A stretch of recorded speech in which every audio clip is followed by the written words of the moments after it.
Մի քանի վայրկյան եւ մարդու փոխարեն ուղեղը կաշխատեցնի տեխնիկան, կգրի տեքստեր, կկազմի պրեզենտացիաներ, ընդհուպ հեքիաթներ կհնարի։ Արհեստական բանականություն, դրական թե բացասական նվաճում, բանավիճում են ուսանողները ռուսերեն։ Նման դեբատները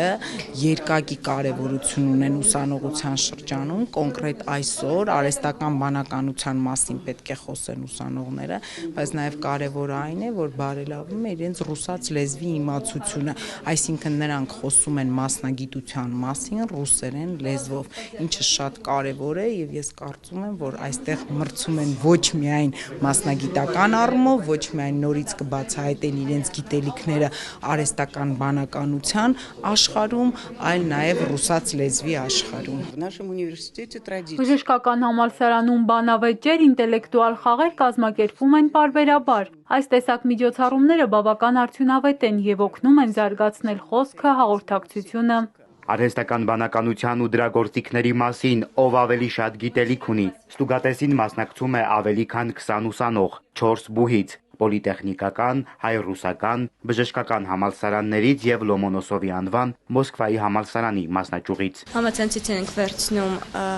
շատ բաներ, օգտվում ենք ամեն ինչից, Վիկիպեդիայից, այնտեղ, չգիտեմ, Google-ից, դա բոլորը արհեստական ինտելեկտ է եւ առանց օգտվելու մենք լիքը ինֆորմացիա չենք կարող ստանալ։ Մենք այս տարաշրջանում ենք ապրում, որ AI-ը ոնց որ անխուսափելի է իրեն չօգտագործես։ Խաղին պատրաստվելու առանձնապես կարիք չի եղել, քանի որ այսպես ինտերակտիվ միջոցառումներ շատ եմ սիրում մասնակցել, ու ընդհանուր առմամբ հետաքրքիր փորձ է հենց AI-ի հետ կապված, որովհետև ոնց տեսնում ենք AI-ի զարգացումը այս պահին շատ ակնհայտ երևում է ու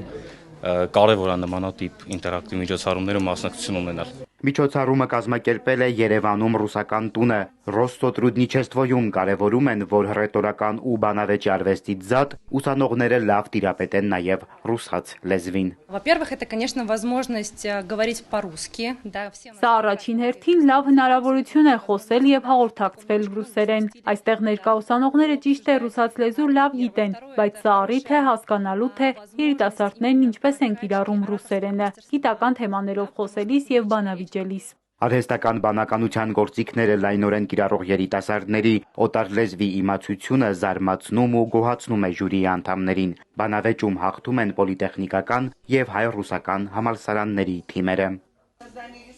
Սևակ Վարդումյան, Հարություն Հովսեփյան, Էպիկենտրոն։